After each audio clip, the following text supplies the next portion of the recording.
Ingatkah kita masih kecil dahulu? Salah satu perkara terbaik di dunia ialah apabila mak ayah membawa kita ke taman tema, di mana kita boleh bermain sepanjang hari. Kini, apabila kita semakin dewasa, taman tema yang biasa dilawati itu sama ada telah banyak berubah atau sudah tidak wujud lagi, yang membuatkan ianya benar-benar meninggalkan nostalgia yang cukup indah kepada kita.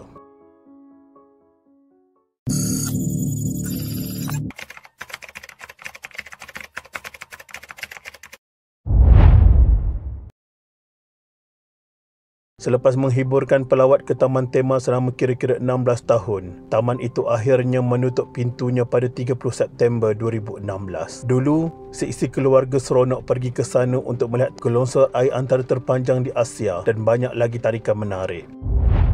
Walaupun ia telah berkurangan popularitinya selama bertahun-tahun, apabila lebih banyak taman tema yang menarik dibina, apa yang terjadi kepada taman tema ini ialah tanah kawasan itu telah dijual kepada aset kaya Mas Sdn Bhd untuk pelbagai projek pembangunan. Tanah itu dijual kepada pembida tertinggi menurut Dewan Bandaraya Kuala Lumpur di BKL yang memiliki tanah seluas 16.99 hektar itu. Tanah tersebut dibangunkan dengan pembangunan bercampur terdiri daripada banglo mewah, menara bertingkat serta rumah mampu milik wilayah Persekutuan Romawi.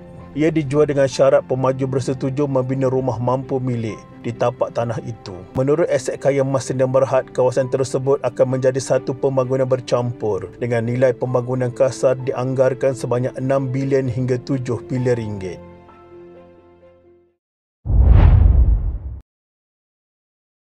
Pada tahun 1971, taman tema pertama di Malaysia dibuka kepada orang ramai. Pastinya taman tema ini menarik minat ramai pengunjung untuk melawatinya. Digelar dengan panggilan Mimaland yang sebenarnya diambil sempena nama gabungan perkataan Malaysia in Miniature Land. Mimaland dibina di sebuah kawasan berbukit seluas 300 ekar di Ulu Gombak, berhampiran dengan Kuala Lumpur. Pembinaan Mimaland dilakukan dalam beberapa fasa dan dibuka secara berperingkat. Fasa pertama yang siap dalam tahun 1970-an mengandungi 24 buah motel dan 5 buah chalet serta sebuah kolam renang. Antara tarikan utama Mimaland pada peringkat awalnya ialah Taman Haiwan Prasejarah yang mengandungi binaan model-model dinosaur bersaiz besar yang begitu mengagumkan dan menjadi tumpuan bagi beberapa penggambaran filem tempatan.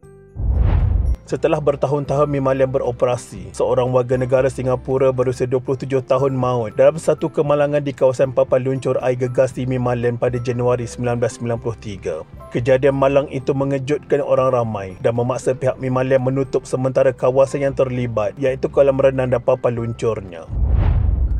Selepas kerja-kerja penambahbaikan dilakukan, Mimaland kembali dibuka kepada orang ramai. Bagaimanapun, satu kejadian kecil tanah runtuh telah menyebabkan berlakunya kerosakan pada dinding kolam renang yang sama pada Mei 1994. Kejadian ini menyebabkan air lumpur memasuki kolam renang tersebut, menyebabkan kawasan tersebut ditutup kepada orang ramai.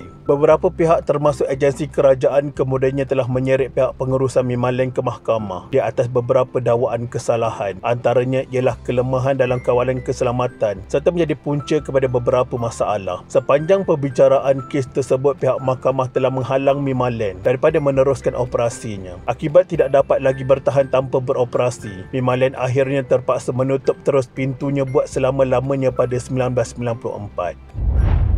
Ia kini ditinggalkan dan kelihatan sangat tragis kerana tiada syarikat yang mengambil tanggungjawab untuk membangunkan kawasan itu. Namun, taman tema ini masih menjadi tarikan buat pengunjung haram, terutamanya aktiviti paranormal.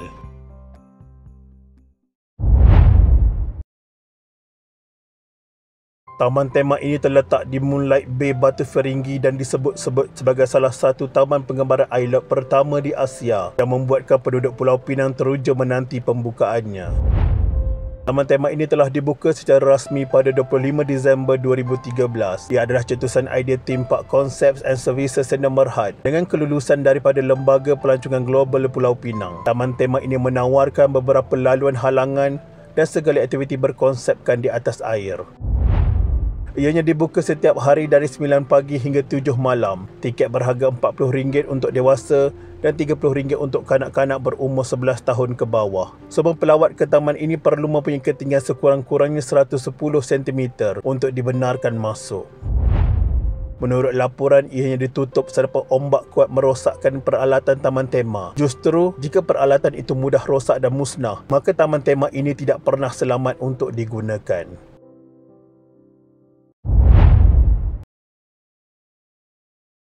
Diangkat sebagai taman tema ketiga terbesar di Asia Tenggara, Safari Lagoon serta-merta menjadi destinasi popular dan hangat untuk percutian seisi keluarga sejak pertama kali dibuka pada tahun 1998. Taman tema yang terletak di Pandan Perdana sepadan cerah dan ampang ini mendapat perhatian ramai pengunjung kerana kehijauan dan patung zirafah yang dapat dilihat berada di atas bumbung bangunan Pandan Safari Parade. Malah sehingga ke hari ini, sesiapa yang memandu di sepanjang jalan lingkaran tengah 2 MRR2 pasti akan terlihat struktur bangunan warna hijau yang masih berdiri kukuh di tepi jalan. Keunikan yang ada pada Safari Lagoon dibina di atas bumbung bangunan 7 tingkat menjadikannya begitu tertarik untuk dilawati. Taman tema berkonsepkan hutan dalam bandar ini menyediakan pelbagai kemudahan termasuk gelongsor air, kolam ombak dan taman permainan kanak-kanak. Selain itu, ia menampilkan panorama kehijauan hutan yang dikelilingi unggas dan haiwan bagi mewujudkan suasana yang sama seperti di Taman Safari. Walaupun sangat popular di kalangan pengunjung, terutama penduduk di kawasan Lembah Kelang, Safari Lagoon dilanda isu pada tahun 2007. Satu rahsia besar telah terbongkar, Safari Lagoon telah beroperasi tanpa lesen selama 8 tahun. Pada tahun 2007, seramai 19 pegawai dan kaki tangan Majlis Pemandaran Ampang Jaya MPAJ diberikan surat tunjuk sebab kerana terdapat unsur kecuaian dalam aspek tanggungjawab berhubung kes di Taman Tema Air Safari Lagoon. Difahamkan bahawa Safari Lagoon telah diperintah tutup pada tahun 2005. Walau bagaimanapun, pintu taman air itu kekal terbuka kepada pelawat selama 2 tahun lagi. Dengan MPAJ gagal mengambil tindakan terhadap operator, operasi haram Safari Lagoon mula terbongkar pada Januari 2007 selepas berlaku satu kemalangan aneh. Dilaporkan bahawa salah seorang pekerjanya mati lemas akibat terperangkap dalam penyedut air tekanan tinggi. Pekerja itu dilaporkan maut ketika cuba mengambil barang yang ditinggalkan oleh pengunjung. Sejak daripada itu, Safari Lagoon tidak pernah pulih dari kontroversi tersebut. Ia kemudian ditutup dan tapak taman tema itu dibiarkan terbengkalai dalam keadaan usang. Pada satu masa, sebahagian ruang atas bumbung itu diambil oleh restoran Anjong Kayangan Steamboat dan Seafood. Bagaimanapun, restoran itu tidak bertahan lama dan akhirnya ditutup. Hari ini, bukan setakat taman tema Safari Lagoon yang terbengkalai, tetapi seluruh bangunan juga tidak berpenghuni dan usang. Kini semua ini sudah pun menjadi kenangan dan sejarah. Namanya dulu menjadi sebutan dan zaman Marcha pada ini telah dilupakan seiring dengan pembangunan negara yang semakin pesat. Untuk membangunkan semula taman tema ini, pastinya memerlukan kos yang tinggi dan mungkin tiada pihak yang sanggup mengambil risiko. Walau apapun, kita mendoakan negara Malaysia terus maju hendaknya. Amin ya Rabbal Alamin.